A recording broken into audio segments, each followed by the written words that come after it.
अस्सलामुअलैकुम दोस्तों, world test championship के साइकिल में फाइनल तक पहुंचने के लिए क्या पाकिस्तान के पास कोई रास्ता है? हमने अब तक इस साइकिल में 2 मैच जीते हैं। एक हमने साउथ अफ्रीका को हराया था और अब एक वेस्ट इंडीज़ को हराया है। अब हम इंग्लैंड पहुंचे हैं, वहां पे सीरीज़ खेलनी है। कुल मिला के हमारे 7 मैचेस बाकी ज़रूर हैं, जिसमें से 2 न्यूज़ीलैंड और 2 श्रीलंका के साथ मैचेस भी शामिल हैं और दोनों हमने होम सीरीज़ खेलनी है। सिवाय एक इंग्लैंड वाली सीरीज़ के जो 3 मैचेस की खेलनी है, हमने अवे खेलनी है। कुल मिला के परसेंटेज मैटर करती है वर्ल्ड टेस्ट चैंपियनशिप के फाइनल में पहुंचने के लिए, जो कि 60% बनती है। पाकिस्तान ने 6 मैच खेले हैं, 2 जीते हैं, 7 बाकी हैं। एटलीस्ट 5 जीते हैं तो तब 7 मैच बनते हैं कि 7 विन होती हैं तो 60 प्लस बन जाता है। आपको एटलीस्ट 60 प्लस ज़रूर जीतना पड़ता है फाइनल की रेस का एलिजिबल रहने के लिए। मगर क्या सिर्फ पाकिस्तान का अकेले जो पिछले अगले 7 मैचेस बाकी हैं, उनमें से 5 जीत जाएँ, तो क्या हम वर्ल्ड टेस्ट चैंपियनशिप का फाइनल खेल सकते हैं? इस सवाल का जवाब हम इस वीडियो में ढूँढेंगे। उससे पहले समझना है कि Australia, south Africa, India, New Zealand उनके क्या चांसेस हैं।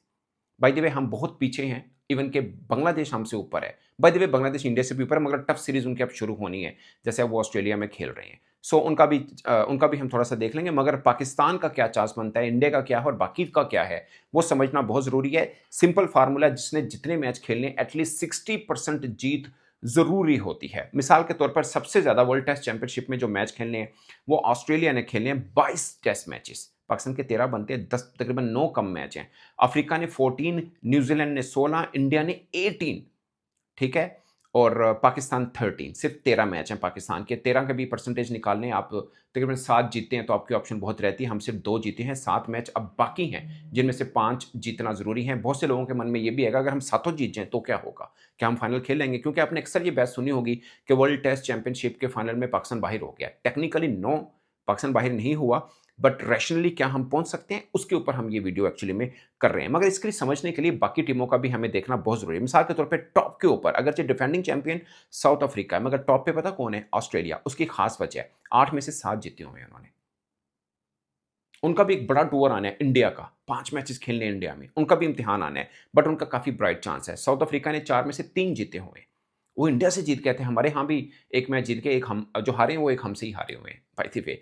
सो ये है नंबर जो टॉप 2 पे हैं, उनमें ऑस्ट्रेलिया 8 में से 7 जीता हुआ है, 87% परसेंटेज है, 87 की, ठीक है? और साउथ अफ्रीका ने 1 हारा है, 3 जीते हैं, 75 परसेंटेज उनकी भी बनती है। न्यूज़ीलैंड ने 6 जीत खेले हैं, 4 जीते हैं, 72 की परसेंट उनकी भी बनती है। फिर बांग्लादेश है, बांग्लादेश को आप देखें तो 58% उनकी भी बनती है। इंडिया ने 9 मैच खेले हैं, 4 जीते हैं, 48 की एवरेज बनती है। तो एक-एक करके इनको समझते हैं, फिर आपको पाकिस्तान की समझ में भी ज़रूर आ जाएगा। मिसाल के तौर पे आप इंडिया का समझें, 9 मैच इन्होंने खेलने हैं, एटलीस्ट 6 जीतना ज़रूरी है। अब ये जो खेलने हैं वो सोचिए कि इनके क्या हैं? इनके ये हैं कि अवे जो इन्होंने खेलने हैं वो 4 हैं और जो होम में खेलने हैं वो 5 हैं। अवे क्या हैं? एक लंका के खिलाफ 2 टेस्ट मैच जहाँ पे वो पहुँचे हुए हैं और फिर न्यूज़ीलैंड के खिलाफ भी 2 टेस्ट मैच। ये 4 अवे हो गए। लंका को पकड़ सकते हैं, न्यूज़ीलैंड के साथ मज़ेदार इनकी सीरीज़ होगी। फिर 5 इनकी ऑस्ट्रेलिया के खिलाफ अपने घर में है। बड़ी धांसू सी क्रिकेट सीरीज़ आप कह सकते हैं ये वाली जो है। मुकाबला सही होता है, भले इंडिया ऑस्ट्रेलिया में जाए या ऑस्ट्रेलिया इंडिया में आए। ज़बरदस्त मुकाबला होता है और ऑस्ट्रेलिया बायलैटरल सीरीज़ में अपनी पूरी टीम नहीं भेजता, सिवाय रेड बॉल में, तो रेड बॉल में ये होगा। सो इंडिया के ये जो मैचेस बाकी बचते हैं, इनमें से 9 में से एटलीस्ट 6 जीतना ज़रूरी हैं उनके। सो ये है, वैसे 4 वो जीते हुए हैं अभी तक जो आप रहते हैं, एटलीस्ट 5 भी जीते उनकी गेम रहेगी, बट आसान नहीं है, उसका दूसरों पे भी डिपेंड करता है। अब ऑस्ट्रेलिया का देखिए, 8 खेले हुए हैं, 7 जीते हुए हैं, ऑस्ट्रेलिया के रिमेनिंग 14 हैं, 14 हैं, उनको सिर्फ 5 या 6 जीतने हैं, बस 14 है। उनमें से अभी बांग्लादेश के साथ सीरीज़ शुरू हो रही है, हलवा है ऑस्ट्रेलिया के लिए, ठीक है? आगे सुनिए, बांग्लादेश के खिलाफ 2 मैचेस की होम है, फिर अफ्रीका के खिलाफ 3 टेस्ट मैचेस इन्होंने खेलने हैं, फिर न्यूज़ीलैंड के खिलाफ 4 टेस्ट मैच की होम है, न्यूज़ीलैंड के खिलाफ ऑस्ट्रेलिया ने 4 मैच अपने घर में खेलने हैं, फिर इंडिया के खिलाफ अवे सीरीज़ है 5 टेस्ट मैचेस की, ज़बरदस्त। अच्छा, इस पूरे साइकिल में सबसे मुश्किल जिसका टूर था ना, वो साउथ अफ्रीका का था। ईमानदारी की बात है, इससे मुश्किल किसी का हो नहीं सकता। एशिया की 3 बड़ी टीमें एशिया के अंदर खेलनी है, बड़ी बात ये है। इंडिया, श्रीलंका, पाकिस्तान, पाकिस्तान से बराबर कर गए, ड्रॉ कर गए और इंडिया से सीरीज़ जीत के गए हैं। सो ये साउथ अफ्रीका को सुनिए, 4 खेले हैं, 3 जीते हैं उन्होंने, अब रिमेनिंग 10 में से सिर्फ 5 जीतने हैं एटलीस्ट। एटलीस्ट वो क्या हैं? बांग्लादेश के खिलाफ होम, यानी बांग्लादेश ने अब ऑस्ट्रेलिया खेल रहे हैं, उसके बाद उन्होंने साउथ अफ्रीका जाना है। मैं इसलिए कह रहा हूँ बांग्लादेश का चांस काफ़ी कम होगा, क्योंकि बहुत टफ सीरीज़ उनकी अब शुरू होनी है। लेकिन अफ्रीका ने उनके 2 मैचेस बांग्लादेश के खिलाफ खेलने हैं। सोचिए वो 2 और जीत गए हैं, तो 3 पीछे जीतने हैं। उनमें से 3 ऑस्ट्रेलिया के खिलाफ घर में हैं, इंग्लैंड के खिलाफ 3 घर में हैं और श्रीलंका के खिलाफ 2 अवे हैं। वो साउथ अफ्रीका जो पाकिस्तान को भी 1 मैच हरा, इंडिया को सीरीज़ हरा के श्रीलंका को भी पकड़ लेगा। सो मैं साउथ अफ्रीका के चांसेस बहुत देख रहा हूँ, ग्रीन चांसेस हैं उनके कि वो फाइनल के लिए आराम से क्वालीफाई कर सकते हैं। अब इंग्लैंड की अगर आप देखें, पाकिस्तान के खिलाफ वो होम सीरीज़ खेल रहे हैं 3 टेस्ट मैचेस की। अफ्रीका के खिलाफ 3 अवे हैं और बांग्लादेश के खिलाफ भी 2 अवे हैं। पाकिस्तान के खिलाफ वो जीत सकते हैं, बांग्लादेश के खिलाफ भी वो जीत सकते हैं, कहने को तो वो साउथ अफ्रीका के खिलाफ भी जीत सकते हैं, मगर उनका चांस ये है कि 13 में से सिर्फ 4 मैच जीते हुए हैं उन्होंने। तो उनके पास कोई ज़्यादा चांस नहीं है, बहुत नीचे हैं, पाकिस्तान से थोड़ा सा ऊपर हैं। हम 8वें नंबर पर हैं तो वो 7वें नंबर पर खड़े हैं। सो उनका कोई इतना ऐसा इतना चांस नहीं है। सो मुद्दा ये है, अब न्यूजीलैंड के ऊपर आते हैं। न्यूजीलैंड ने जो मैचेस खेलने हैं, 10 मैचेस उनके रहते हैं। ऑस्ट्रेलिया के खिलाफ अवे हैं, यानी ऑस्ट्रेलिया के अंदर खेलने हैं 4 मैच, बहुत मुश्किल है।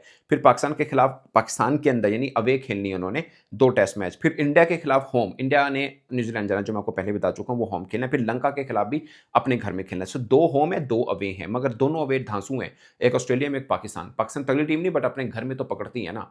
वैसे न्यूजीलैंड बहुत अच्छा खेलता है, वो स्पिनर को भी अच्छा खेलता है। पाकिस्तान के लिए एक चैलेंजिंग सीरीज ज़रूर होगी। सो मुद्दा ये है कि बहुत डिपेंड करता है कि दूसरी टीमें क्या करती हैं। आसान रास्ता जो मेरी प्रेडिक्शन है इस वर्ल्ड टेस्ट चैंपियनशिप के फाइनल में पहुंचने की, मुझे लगता है ऑस्ट्रेलिया और अफ्रीका का फाइनल हो जाएगा। मेरी प्रेडिक्शन ये है। इंडिया, न्यूजीलैंड, पाकिस्तान बहुत दूर, बहुत पीछे हैं। उनके लिए रास्ता बहुत आसान है, ऑस्ट्रेलिया के लिए भी, साउथ अफ्रीका के लिए भी। जैसे मैंने आपको बताया कि ऑस्ट्रेलिया है, उनके 14 मैचेस बाकी हैं, 6 भी जीत जाएं, सीधा रास्ता है, क्योंकि ऑलरेडी 8 में से 7 जीते हैं। 87 ऑलमोस्ट 90 की परसेंटेज उनकी बन रही है। आगे वो हारते भी हैं, इंडिया से सीरीज भी हार जाए, उनके लिए कोई मसला नहीं रहेगा। उनके लिए मसला नहीं रहेगा। हाँ, इंडिया का दूसरे टीम के लिए, यानी फाइनल में 2 टीमें पहुंची, दूसरी टीम के लिए इंडिया के चांसेस बहुत बन जाएंगे अगर वो साउथ अफ्रीका को अच्छे तरीके से हराता है, क्योंकि बाकी सीरीज जैसे श्रीलंका के खिलाफ है और न्यूजीलैंड के खिलाफ है, ऑफकोर्स वो भी जीतना जरूरी होंगे, मगर 5 टेस्ट मैचेस अफ्रीका जो ऑस्ट्रेलिया के खिलाफ हैं बड़े उनके लिए खास होंगे आगे जाने के लिए। सो अगर वो भी लगातार जीतते हैं, उनके चांसेस ठीक रहेंगे। पाकिस्तान का प्रॉब्लम ये है कि हमने 2 जीते जरूर हैं, उनमें से एक तो ना होने के बराबर है ना, 12 पॉइंट मिलते हैं, बट 8 हमने गवा दिए स्लो ओवर रेट के चक्कर में। एक अब जो बाबर आजम की कप्तानी में अपने अवे मैच जीता है, अब पिछले 3 वर्षों में 1 जीता है। सो अब इंग्लैंड के खिलाफ 3 है, फॉर एग्जांपल हम ये तीनों जीत जाते हैं, 2 हमारे न्यूजीलैंड के खिलाफ हैं, मान के रखें वो भी जीत जाते हैं, 2 श्रीलंका के खिलाफ जीत जाते हैं, तो हमारा चांस बन जाता है। कितने बन जाते हैं? 3, 2, 5 और 2, 7, और एक हमारा ऑलरेडी जीते हुए हैं, वैसे 2 जीते हुए हैं, बट मैं काउंट 1 कर रहा हूँ। तो पाकिस्तान का चांस फिर बन जाएगा। अगेन डिपेंड करेगा कि दूसरी टीमें क्या बिहेव करती हैं, बट इजी चांस ऑस्ट्रेलिया और साउथ अफ्रीका का है कि वो आराम से पहुंच जाएंगे। साउथ अफ्रीका के 10 मैचेस पड़े हैं, उनको 5 जीतने हैं, आधे जीतने हैं। अगर 6 भी जीत जाए तो है। अब देखिए ना, उनके जीतने काउंट करें, बांग्लादेश के खिलाफ 2 तो जीत जाएंगे, अपने घर में है, कहाँ छोड़ेंगे वो बांग्लादेश को। फिर इंग्लैंड के खिलाफ 3 है, अब 3 को मान के रखिए कि वो 1 भी जीत जाते हैं, ठीक है, 3 बन गए। श्रीलंका के खिलाफ 2 है, वहां से भी वो एक आधा जीतते हैं, और ऑस्ट्रेलिया के खिलाफ 3 है, उनमें से भी 1 जीतते हैं, तो उनका चांस बन जाता है। सो साउथ अफ्रीका और ऑस्ट्रेलिया, अगरचे it's too early to predict anything, but rational approach कहती है कि इन दोनों का चांस है। बाकी पाकिस्तान, इंडिया, न्यूजीलैंड, इनके बहुत कम चांसेस हैं। इस पर दोस्तों अपनी राय कमेंट के सूरत में जरूर बताएगा। मेरी तरफ से इतना ही, इजाजत दीजिए, अल्लाह हाफिज़।